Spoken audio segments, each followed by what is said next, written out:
Another pay-per-view comes and goes, yet no Brock Lesnar. How often does that thought cross the mind of the casual viewer?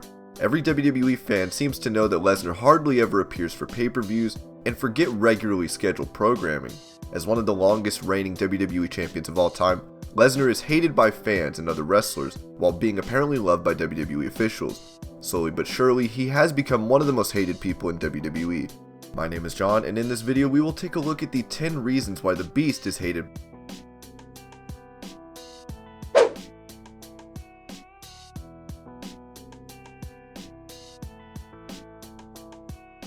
More than enough times, Brock Lesnar has shown that he's definitely capable of putting on a good match inside the ring, but that's really if he wishes to, and now it seems like that there's just a formula that's followed. A couple suplexes, a few elbows and punches, an F5, or if Roman Reigns is present, then multiple F5s, then the match ends and he is victorious once again. WWE hardly ever vary from this sort of match where Lesnar is concerned. Most recently in his champion vs champion bout with AJ Styles, he did show he was capable of putting on a full-scale amazing match. More often than not, however, Lesnar could not care less about working hard inside the ring to entertain the audience. His apathy is visible to anyone who cares to notice, and for this reason he is hated by the fans, and often his opponents as well.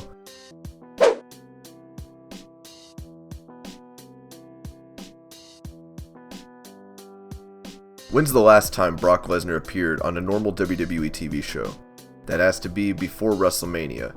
He hardly ever appears on the smaller pay-per-views as he is considering himself too big for these shows.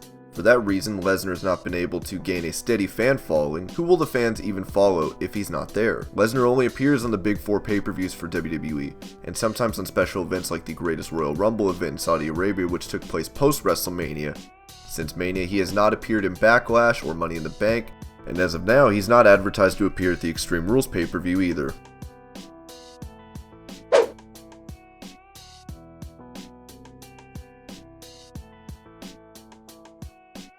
What is predictable is Brock Lesnar's moveset. What is not predictable is him as a person, and more often than not, Lesnar is someone that the other stars are revealed to be scared of. He does not care about anyone or anything, and being incredibly strong, he takes liberties inside the ring.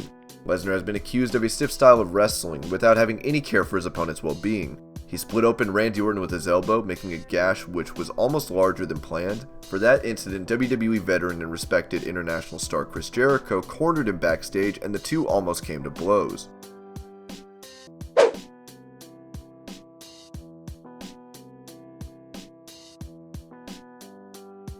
WWE was aware that whoever was the person to eventually defeat the dead man at WrestleMania and break his legendary streak would get an insane amount of heat. The decision would be made for Brock Lesnar to beat The Undertaker, a person who really didn't need to pick up the win to add to his reputation. The match in which Lesnar finally defeated him did not live up to expectations either, and due to his stiff wrestling style, The Undertaker would suffer a concussion at the very beginning of the bout, which made the entire match visibly slower. Brock had to carry the dead man, and the bout did not do well. After Undertaker lost the match, the crowd would go silent, and all over the world fans could not believe what they had seen. It was just not expected that The Undertaker would lose, and even if he was to lose his streak, they wanted someone who was young and up and coming to break the streak, not some big person that's already been built as an unstoppable monster. In the end, it was Lesnar who stole that moment in the view of the fans, and for that Lesnar might always be hated for bringing the streak to an end.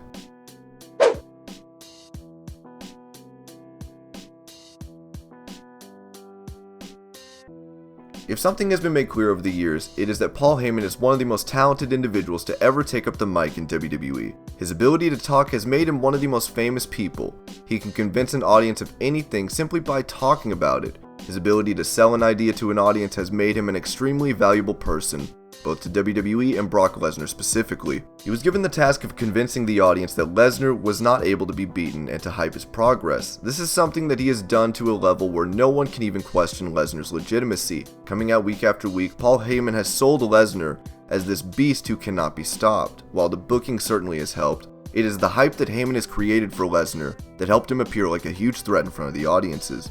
Without Heyman, Lesnar looks like nothing other than someone who's good at fighting. His lack of personality without Heyman at his corner has made the fans dislike him even more. The blessing of Paul Heyman, however, is what has allowed him to form the image that he has now, and without it, he would be nowhere.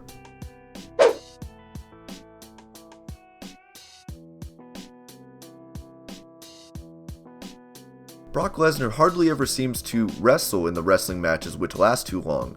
With the formula mentioned earlier, his matches are meant to be short, where a few suplexes in the F5 really just do the trick, allowing him to convince the audience that he came away with the victory without much effort, whereas the standard bearer best matches in WWE really do go on for a long time. For example, Seth Rollins being involved in that gauntlet match for over an hour earlier this year. That sort of wrestling cannot be expected from a typical Lesnar match, where the bout may be over before people are satisfied with it.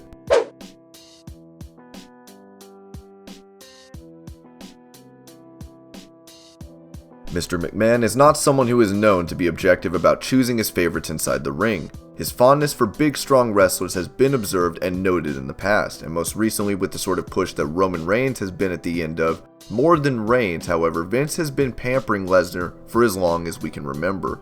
Brock Lesnar is a huge draw for WWE, and for that reason, among others, the top boss of WWE has always allowed Lesnar special privileges, appearing less often, not defending his title on a regular basis, short lazy matches, etc. All of this has been allowed by Vince. Lesnar has privileges that very few other wrestlers are allowed to have inside the ring, and these privileges have made wrestlers and fans alike develop an intense dislike for their current WWE Universal Champion.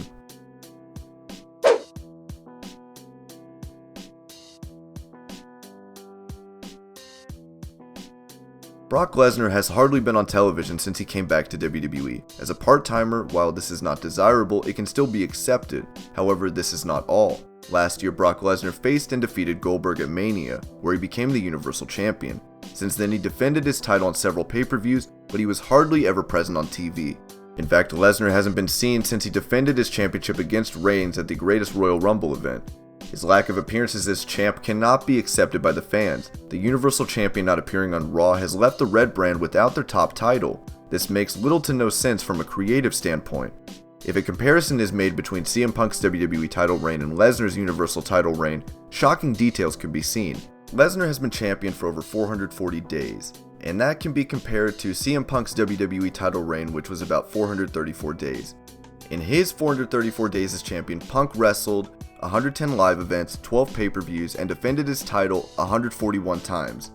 In Lesnar's 440 plus days, he's wrestled 6 pay-per-view events, appeared in 4 live events, and defended his title only 10 times.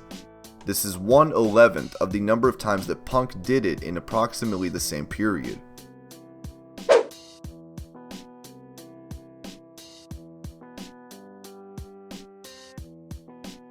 Lesnar has been booked as an unbeatable, unstoppable force. In his time with WWE, he has beat all the top stars he has come across and is seemingly impossible to beat. This image was changed for a while when Goldberg defeated him, but Lesnar defeated the former WCW star to gain back his reputation, on top of also winning the Universal title. Since returning to WWE, Lesnar has defeated Cena, Triple H, Samoa Joe, Roman Reigns, Braun Strowman, AJ Styles, Kane, Undertaker, and that's just to name a few. Given his record in WWE, Lesnar appears as nothing other than an indomitable beast who cannot be beaten no matter what. His continuous wins over these stars have often buried them, not allowing them to take advantage of beating Brock.